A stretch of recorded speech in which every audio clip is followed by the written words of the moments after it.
Hello, thank you for listening to A Glimpse of the Kingdom. I am David Pendergrass. I received a good question, or a couple questions, from a listener, Jared, and he said this. I thought I would respond to this.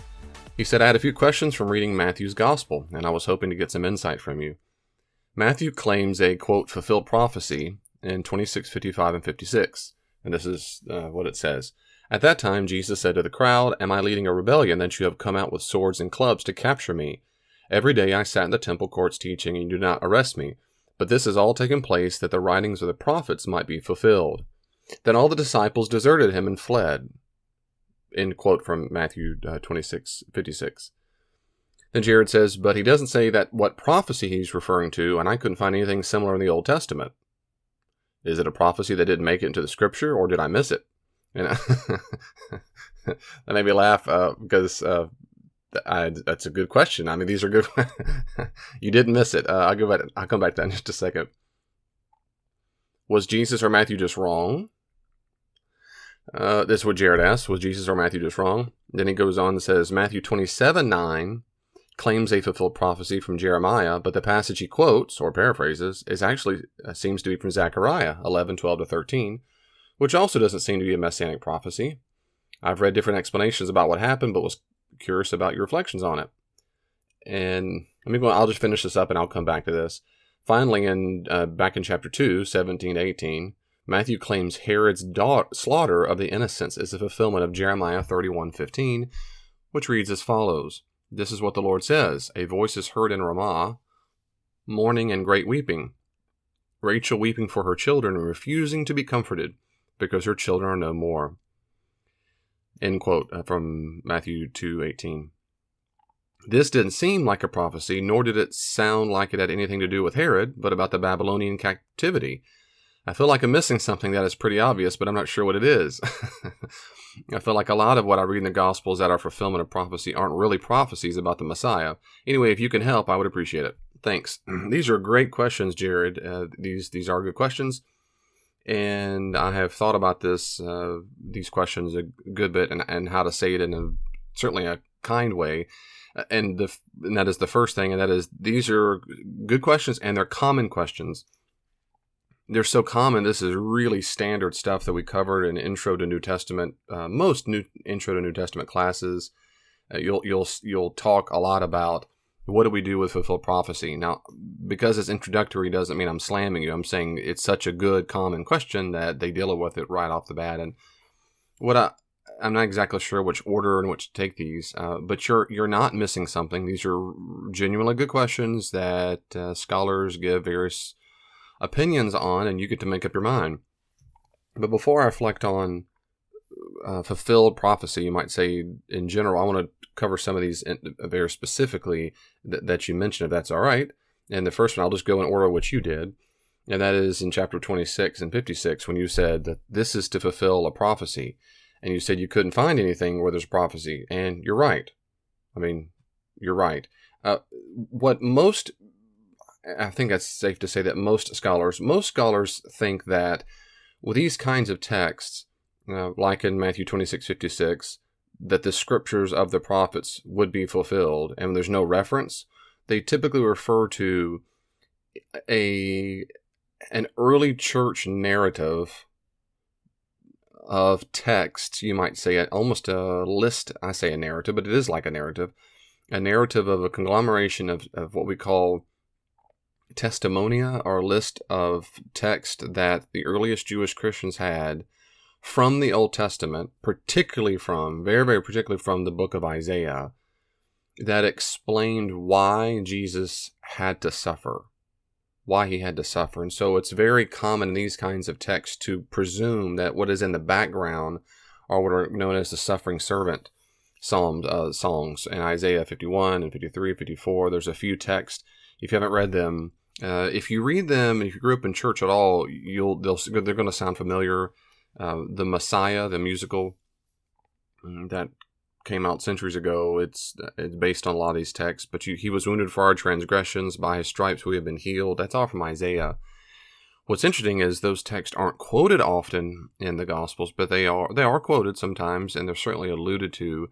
But to save you a lot of scholarship, because there are an enormous amount of books and articles and literature written on this exact topic, it's safe to say that, again, one more time, that the vast majority of New Testament specialists would concur that what the gospel writers have in mind in the background are scriptures from the prophets, particularly from Isaiah, and particularly from a few chapters of Isaiah, which presage or they hint at what this messianic figure is going to go through. So in Matthew 26, and this is all through Matthew, we see in Matthew 26, it fits it. I mean, it does fit the idea that in this particular context, Jesus is being arrested and he's going to be hurt. The fact is, I would say, and most scholars do, that what Matthew means here is that this is exactly what should you expect from God's anointed one, that he's going to be hurt by the people he's come to save. And that fits Matthew's theme very well. Matthew deliberately has several themes, people argue, but he does. And one, of course, is that his ministry is fulfilling various Old Testament texts. And I'll talk more about that. What does it mean to be fulfilling? But that's general assumption. But Matthew almost certainly gets that from Mark, and maybe just the early church community. It's difficult to know where he got it from, but we know it's in Mark. If there's one prophet that the gospel writers love the most, it is absolutely, without a shadow of a doubt, Isaiah. And these kind of texts to which they go. Not only the gospel writers love Isaiah, but Paul likes Isaiah. And you have these kinds of text alluded to in other texts. But the gospel writers certainly think Isaiah and those passages are apparently the place the earliest Jewish Christians went to try to interpret the significance of the suffering and death of Jesus. That was their textbook. That was their, if I can say the word, manual. It was the source from their way of trying to make sense of all this stuff. So if that is true, it would mean Matthew's churches to whom he wrote would have understood that. So you have explicit references and almost certainly implicit references, and he doesn't cite them all the time. When it's explicit, he cites it. Otherwise, he doesn't, and that's the case. So you're not missing anything, and that's it. I do find that very convincing. Do we know for sure what he has in mind? Absolutely not. Of course not, because he doesn't cite it. We don't know exactly what he has in mind, but it does. It is one of Matthew's patterns to do that. And Matthew, of all the four Gospels, Matthew says that expression, "Thus was written," or "written to be fulfilled," the most. I mean, he says it. I can't remember. I used to know there's an exact number. It's a lot. Matthew is very concerned with joining together Israel's story, or various portions of their story, with the Jesus story. Hey, let me take a quick break. Please listen carefully to these quick announcements. I'll be right back. Do you know of any skeptics in your family, at work, or among your friends? Do you struggle with questions concerning the existence of God or the truth claims of Christianity? Has a skeptic ever challenged you with a difficult question concerning your faith? Then you need to buy Dr. Pendergrass's book, A Skeptic Challenges a Christian, on Amazon.com. You can get it in paperback or on Kindle or in audiobook form to listen to. A Skeptic Challenges a Christian is written unlike any other book. It's not boring and full of technical jargon. It reads like you're sitting down having a conversation. As one reviewer said, "As a college student, I absolutely love this book. Dr. Pendergrass knows how to effectively answer a lot of the questions that my friends at school ask about my faith. This book is a great resource for theological debates and for my own personal growth. The arguments are clear and understandable. I would definitely recommend this book to anyone who has questions about Christianity, wants to learn how to defend their faith, or even just wants a good read. Great book." Find out why it has a perfect 5-star rating on Amazon.com. A Skeptic Challenges a Christian. Buy your copies today. Ever wonder what God wants you to do with your money? Should I give it all away or save? What did the early church do with their money? In Dr. Pendergrass's book, Give It Away, Reflections on How Christians Use Money, you'll get 4 short, powerful lessons on what to do with money based on some key texts from the New Testament. This is a wonderful guide for study and reflection. It even comes with reflection questions that are perfect for small group discussions. Give It Away, Reflections on How Christians Use Money. Buy your copies today on Amazon.com. Do you like receiving a glimpse of the kingdom for free? Would you like to support what God is doing through these resources? Then please consider donating to David Pendergrass Ministries, Inc. today at davidpendergrass.com. There, you can also sign up to receive Dr. Pendergrass's free blog on a wide range of theological, biblical, and relationship issues. That's davidpendergrass.com. Thank you for listening. Let's pick back up where we left off. The other example given in Matthew 27:9, about a chapter later, where Matthew says explicitly that this is from Jeremiah. I mean, he says explicitly, just remind the audience if you haven't read this in a while. And this section, verses 3 to 10, basically, is when it's Matthew's version of Judas's suicide, his version of it, which is, different elsewhere. It's not radically different, but it is different. But in this context, they take this blood money, but the Pharisees, chief priests rather, can't accept it, so they go and buy the potter's field. It's for foreigners. That's what it says in verse 7. And then verse 8, it says, for that reason the field has been called the field of blood to this day. And then this was what was spoken by Jeremiah the prophet was fulfilled. They took 30 silver coins, the price of the one whose price had been set for the people of Israel, and they gave him for the potter's field as the Lord commanded me. Now, that's almost a direct quote, not from Jeremiah, but from Zechariah. And it is. It's almost a direct quote from Zechariah chapter 11, verses 12 to 13. There have been numerous responses to this in scholarship for a long time. I mean, there's all kinds of options. You can say Matthew just got it wrong. Matthew meant Zechariah when he said Jeremiah. That's just a possibility. If you believe that God is the author of Scripture, then that is not a possibility. It is an impossibility, they would say, because God can get it wrong. So it must mean something else. There must be another explanation besides Matthew just got it wrong. Anyway, but I don't hold the assumption God wrote the Bible. I don't hold the assumption, but I'm open to it, completely open. So in my view, it's in the realm of possibility that Matthew just got his wrong book. And he's going by memory, and I don't care. I don't give a rip if he got a citation wrong. I don't care. But that's one option. The other option, of course, is that he said Jeremiah because that's who he's trying to evoke. And Jeremiah, at the time period, probably was considered a greater prophet, that is just a little more important, like an Isaiah. And they quoted the big dogs more than the minor dogs. And that's possible. It's possible if you find that convincing. But you would just, for me, to find that persuasive, I would need a lot more evidence that that's how Jews did it. But I'm saying I don't find that much evidence for such a phenomenon, but it is possible. It's also possible that there are texts, for example, in Jeremiah, which speaks about this kind of thing, if that makes sense. There are texts which speak about, for example, in Jeremiah 18:2-6, the prophet visits a potter. And so in Matthew, he talks about a potter's field. So in Jeremiah 18:2-6, there is a potter. Then later on in Jeremiah 32:6-15, he buys a field. And so some have argued, W.D. Davies, D.C. Allison, they've argued that it's to signal the whole theme that's in Jeremiah. But what comes to mind is an exact quote from Zechariah. And anyway, the point is you can kind of get around it depending on what your presuppositions are. If it's a bothersome text to you, then you're going to say, oh, he didn't really mean Jeremiah. He did mean Jeremiah, but he just ended up, his citation sounded more like Zechariah or something. There you go. But I'm sorry. I wish I had more definitive. I guess if my gut reaction is he just miscited the wrong prophet, and that makes a lot of sense to me.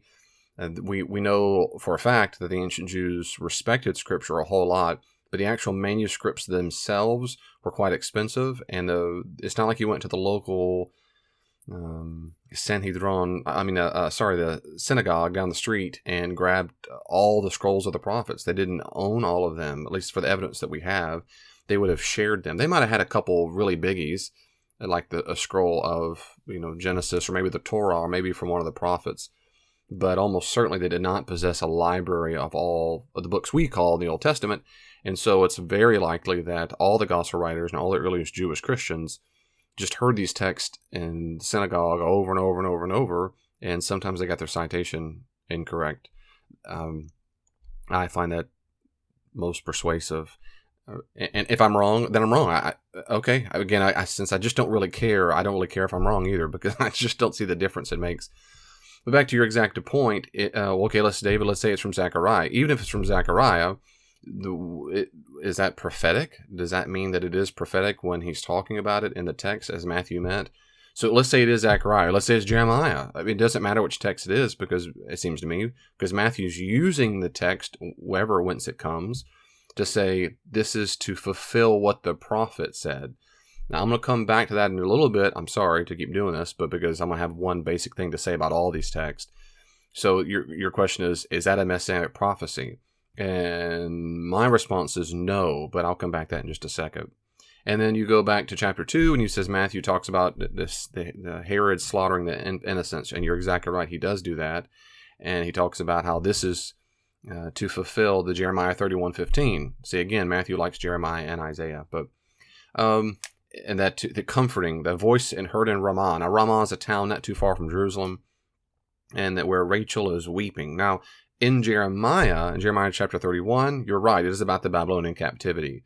Jeremiah is poetically, metaphorically saying that Rachel is weeping for her children.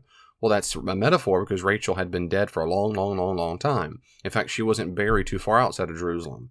It's Jeremiah's way of saying that God is very sad, or his people are very sad for their being exiled. The Babylonian people are exiled. So God's people, rather, are very sad, and it's so bad. Rachel in her tomb is weeping, and that's very, very sad about that. Now, did that exact text about her weeping in Jeremiah 31 have anything to do with quote-unquote prophecy? On the surface level, the answer is absolutely not. But on Matthew's narratival level, absolutely it does, because Matthew, in Matthew chapter 2, and all through the gospel, Matthew has, certainly in the early couple chapters of Matthew, most scholars concur that Matthew is deliberately setting up an exile motif, and that Jesus is a representative for Israel. And there's a lot of details here, but I'll just give you the synopsis. But if you look at it carefully, you'll see how Matthew weaves in texts which sound like Israel, who have been kicked out. So Jesus gets kicked out of the Israel. So after he can't stay there because they're going to be killed. Remember this, Herod, he's going to slaughter, so he goes down to Egypt. Well, that's like the ancient Israelites, and he's warned in a dream. Then he flees back out, and it's like he's coming out of the Exodus. But when he goes there, he's like the people of Israel because he comes through the water, and at his baptism, he gets tempted, just like the ancient Israelites were tempted when they were in the wilderness. In fact, the temptations of Jesus in Matthew chapter 4 are very similar to 3 particular temptations the Israelites went through, but the ancient Israelites failed. But there's tension there because you don't know if Jesus is going to fail. At least not in the narrative, you don't know. And then he succeeds. And Matthew presents Jesus as the ideal Israelite who represents Israel. And so much so, by the end of the gospel, he's this ideal Israelite, like in Isaiah 51, 53, 54, the suffering servant, who is a composite, you might say, of Israel itself, upon whom the sufferings of that due him because of the sin of Israel are cast upon him, and then of course they are healed from that. So all through Matthew, I see this, and many scholars do, you see a theme where Jesus represents this composite ideal figure of Israel himself. And that fits Matthew chapter 2 and Jeremiah 31:15 really well, because that's what's going on in Jeremiah 31. What's going on in Jeremiah 31 is the Babylon exile. And they're very sad that it's as bad as it's gotten. But it leads to restoration. By the end of Jeremiah, you see that it leads to restoration. What Matthew's saying, it's like that. Matthew's saying it is like that now.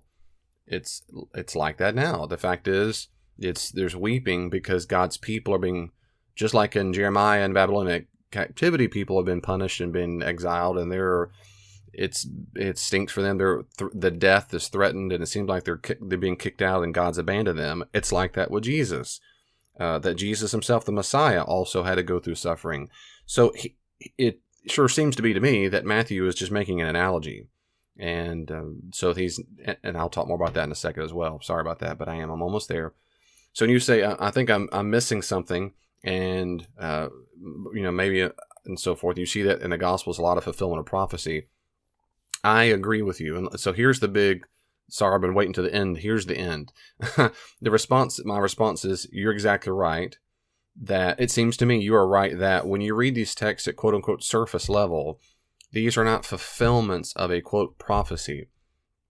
In an intro to New Testament, you'll learn this if you ever took a class. They would say what most scholars say is, well, it's what we call in the Latin expression sensus plenior. That is the fuller sense. The fuller sense. And let me explain that, unpack a little bit. Jews, when you read the New Testament carefully, and you read Jewish literature carefully, well, of course, the Gospels are Jewish literature. I mean, they believe Jesus is the Messiah, but they're Jewish. When you read the Gospels, and you read Paul's letters, and you read the rabbinic material, the Talmud, the Mishnah, when you read the Targums, when you read other biblical commentaries Jews wrote, you see a fairly common pattern of belief about the text, what we might call Old Testament. And I'll put that in quotation marks in the air because it wasn't formed at this time. But they're formative documents, Torah, prophets, Psalms, Proverbs, that eventually became what we call the Old Testament. These kinds of formative texts, which were formative texts in this first couple centuries, we know that because they cite them often.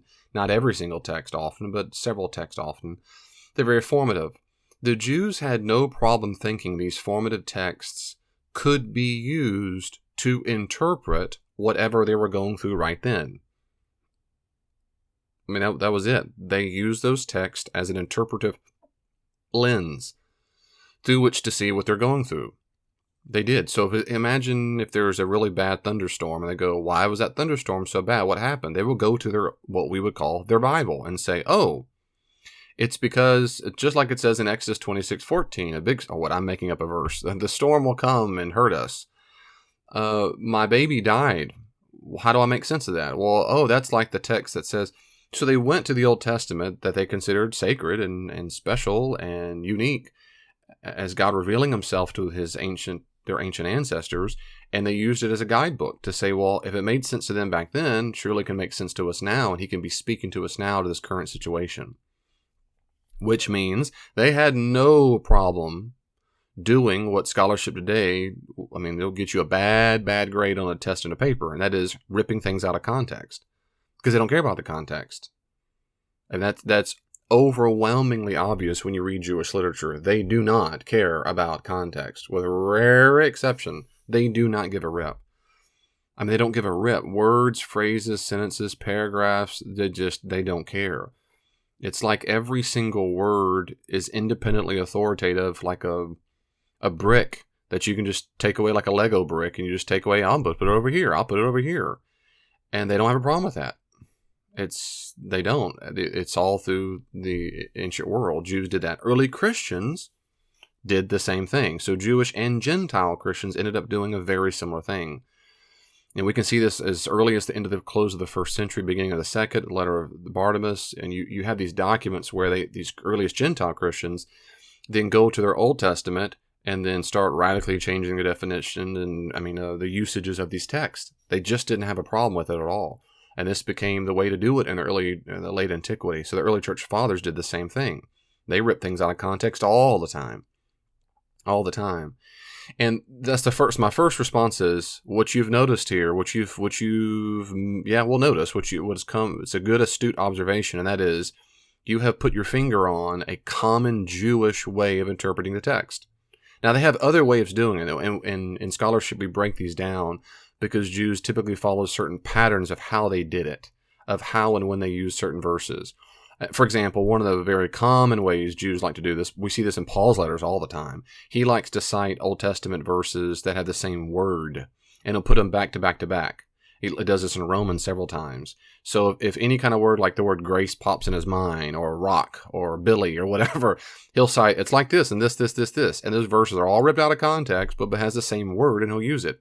Sometimes another one called kalomor. I remember the exact Hebrew expression. It means from the lesser to the greater. And this is common for Paul as well, and sometimes in Gospels, but certainly in Paul's letters, where it's a Jewish way of interpreting. You take Old Testament text and go, if he did it back here, how much more will he do it through Christ? It's like that in Romans 5 when he says, if sin entered the world through Adam, how much more life and righteousness come in through Jesus? And he'll cite verses that make his point for him. So we see some patterns of how Jews used their Old Testament, their Bible, to interpret their current context. Now, they weren't fully systematic, but they did have some patterns. They did have patterns. But it's all predicated on the assumption, I've already said, predicated on the assumption that you can do that. It's fine to do that. Because we're trying to interpret our now. How do I interpret our now? I do it by going back to the Old Testament and say, oh, well, God can use, if he spoke to them back then, he can speak to us now through this text, and they don't care about context at all. The other major thing I want to say, and that is this issue of prophecy. Now, fact is, I'm not being mean, but in the church, no one understands what this means because they've been told all their lives that prophecy equals telling the future. But in the biblical concept, that's not true. It's more like telling the truth. It means to tell, be an oral mouthpiece for God. The Greek word prophecies is where we get the word prophet. It's navi in Hebrew. It means spokesperson or oracle or mouthpiece. That's all that means. And it's been estimated between 3 to 5% tops of Old Testament text are actually genuinely about the distant future. Almost everything a prophet talks about is about the present and their time, a contemporaneous present issue, or an issue that's just about to happen, the very, very near future. Because its idea is that it's a word from God to them to change something or to be encouraged right then and there. And every once in a while, they'll say, God gave me a message to you people that in the future. But it's like 97% of the time that's not true. It's a word from the Lord for the current situation. A word from the Lord, current situation. So, okay, that's how it is. That's just how it is. But the Jews, back to my first point, but these are different points, but they're related. Since Jews didn't have a problem saying, well, if God spoke through the prophets to their current situation back then, he can speak to those prophets that are on print, on the scroll. They can speak to us now. And if he can speak to us now, it's like he's speaking to us now all over again, which means it's being fulfilled all over again. It's being fulfilled. God's living word, as it were, is being fulfilled right now in our midst. And so they had no problem believing that quote, prophecy, meaning the word from the Lord about that current situation, is also being fulfilled right now. So if I interviewed Matthew, if I could time travel and ask the gospel writer, whoever wrote it, and I'll say Matthew, that's fine.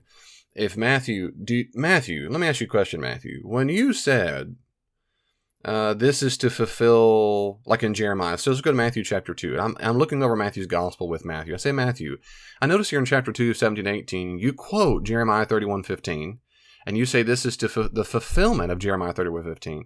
Matthew, does that mean you think Jeremiah 31:15 wasn't fulfilled when Jeremiah wrote it? And it's just now being fulfilled? Or not? Or do you think it's being fulfilled again? My response to that is, Matthew doesn't tell us what he would say. He doesn't tell us what he'd say. I think most New Testament scholars would say, Matthew would probably say both. Now, I find that pretty persuasive because I don't think Matthew's a dummy. I think that when he reads these texts, a lot of them, he knows us what happened. For example, in the same Matthew, when you said you shall call him Emmanuel, and you're quoting from Isaiah, and you said this is to fulfill that prophecy, do you really think in Isaiah's time, when Isaiah was speaking about a child, probably his own child, that was not fulfilled in the time period? I don't think Matthew would say, oh, no, it was never fulfilled. I think he would say, yeah, it was fulfilled. But God spoke to them in that moment, and he's speaking to us now. So what I find most persuasive when I see the expression to fulfill the prophecy of blank, I think it's like the Matthew, Mark, and Luke, and John, and Paul. It's like they're saying, here's an analogy. It's like this. It's like the time when Jeremiah said blank. Now, the early church would disagree with me. The Jews would disagree with me. They would say, no, David, it's not just analogical. It's not just an analogy. It's not just like the time. It is just like that time. I mean, it's happening all over again.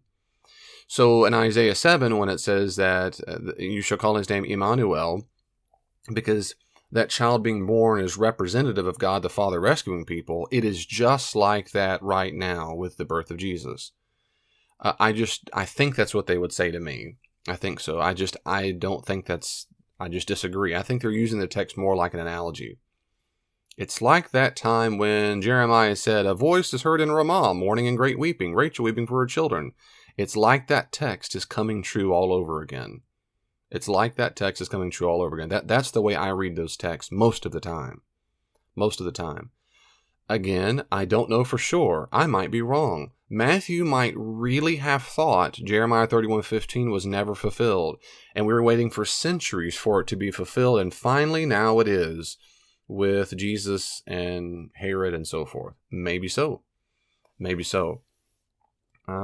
So that's why, I'm sorry to always be nuanced here a little bit, but when you say, I feel a lot like what I read in the Gospels that are fulfillment of prophecy aren't really prophecies about the Messiah, my response is yes and no. It all depends on how you understand prophecy and how you understand the fulfillment of prophecy. And scholars do not concur on exactly how to understand that. What they concur with is the point's already made. They concur that they don't care about context because it's God's living word, as it were, and he can speak whenever he wants to, and they're going to go through it to understand the current situation. And two, those prophecies aren't always prophecies about the future, but it's much more of a sense of God has spoken to them in that moment. And they can, that's the issue. The third quick thing I want to say is, you said about the Messiah. And that's absolutely a good astute observation, because most Old Testament texts do not speak about the Messiah to most ancient Jews. I remember being very surprised when I learned this. I heard all my life, from people, well-intentioned people. I don't understand it. I don't understand why those Jews didn't understand Jesus. Why in the world didn't they all believe? They had their Bible. God had all these prophecies, and they'd all been clearly fulfilled in his time. They're just so dim-witted or stupid or something.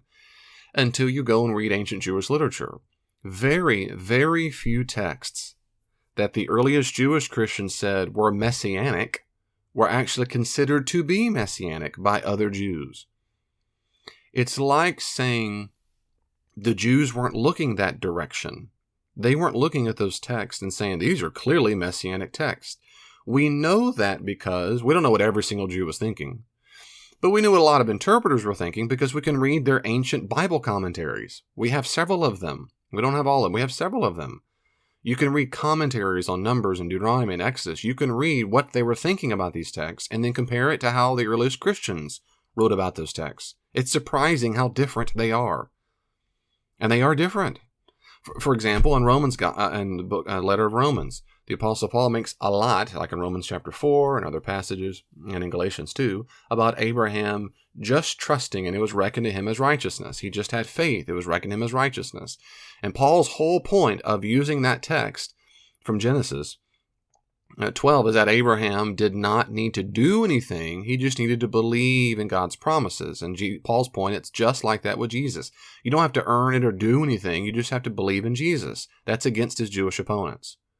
What's so amazing and so bizarre is we have what other Jews were saying about the Abraham passage in Genesis, and none of them would have agreed with Paul. None of them, from the evidence we have. That is to say, when Paul gave that sermon at the synagogue, I'm being a little silly here. You dumb Jews, haven't you read Genesis before? Look at what it says. Abraham believed in his righteousness. The Jews would have been ticked off. Their response would have been debate. They would have responded to Paul. They would have said, Paul, dummy. The reason why I was reckoning him that he believed, sure, but he believed and he demonstrated that belief by offering up his son. It was his obedience that was demonstrated his faith, and it's his obedience that made him righteous, not just believing something, but his obedience to doing something. Every single Jewish commentary we have of the time period reads it that way. And that's one of many examples I could give you where Jews did not read, the average Jew didn't read what would become later messianic texts the way they didn't agree. They just disagreed on how to read the Bible.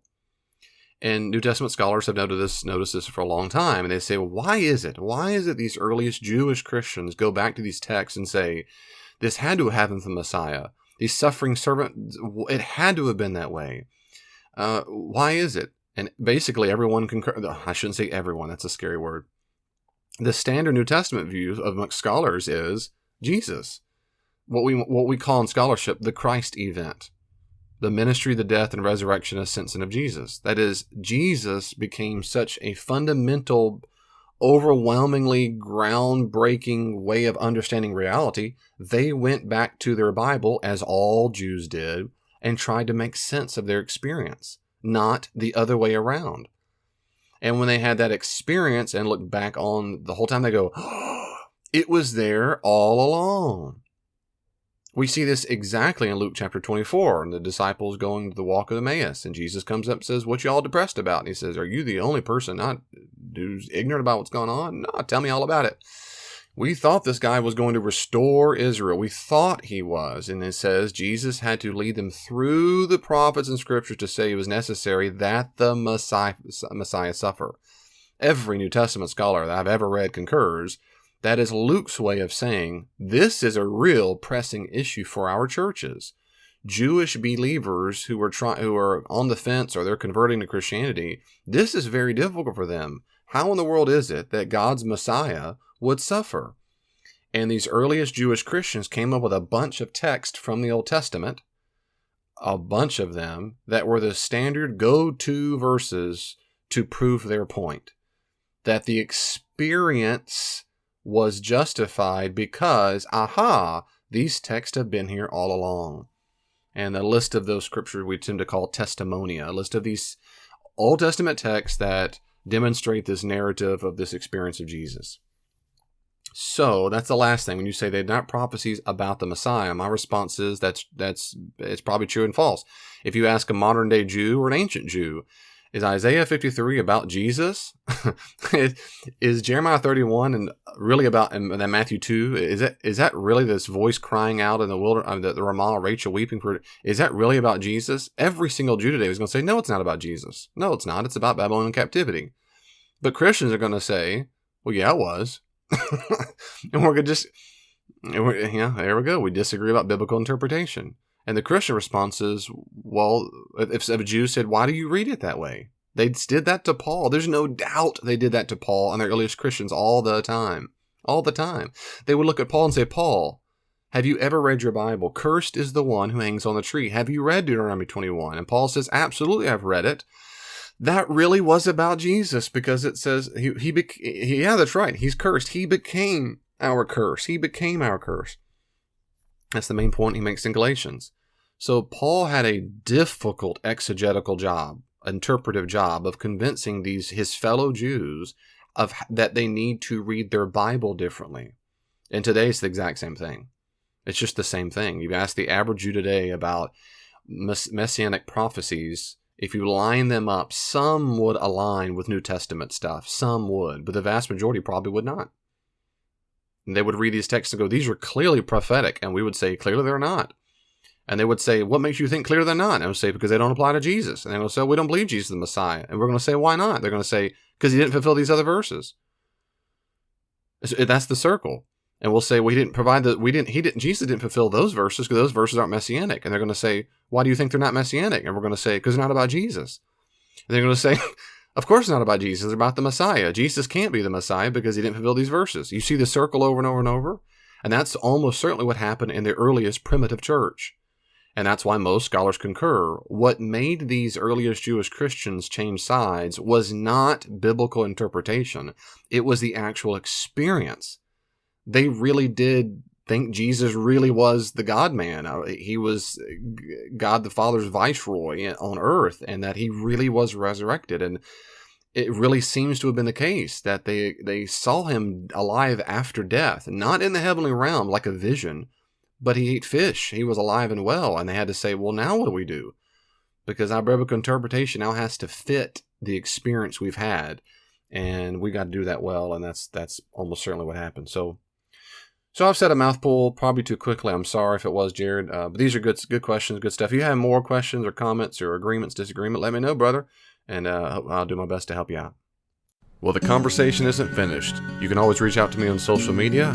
Are you on Facebook? I am too. At Glimpse of the Kingdom. Glimpse of the Kingdom on Facebook. Be sure to like it and you can see updates there. Also, if you're on Twitter, check me out at Dr. D. Pendergrass, at Dr. D. Pendergrass, or at Glimpse the King, at Glimpse the King. and I try my best to respond to comments and questions on there as quickly as I can. If you want more, there are many more resources on the podcast and my blog. Go to my website, davidpendergrass.com, and you can see a full list of the podcast, and my blog is available for free. Are you active in a church right now? I'd be happy to come out to your church and do all kinds of classes and workshops there. Check out davidpendergrass.com, davidpendergrass.com for more information. And may God in His great grace give you even just a glimpse of His kingdom this week. See you next time.